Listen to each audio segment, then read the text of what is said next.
ايش راح تسمعني؟ لو انا باقي ببالي جمله ما تتخيل ايش قد منطبقه عليه بفتره من الفترات. اقول بعد كل هالحكي اللي قلته، بعد كل هالحكي اللي قلته الاذاني ما سولفت.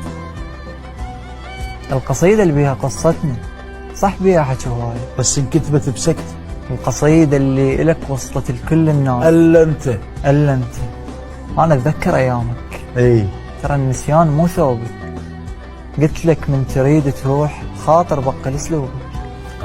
الغلط شي حاكي كل شي وياك، وقبل ما احكي زيناتي فرشت قبالك عيوبي.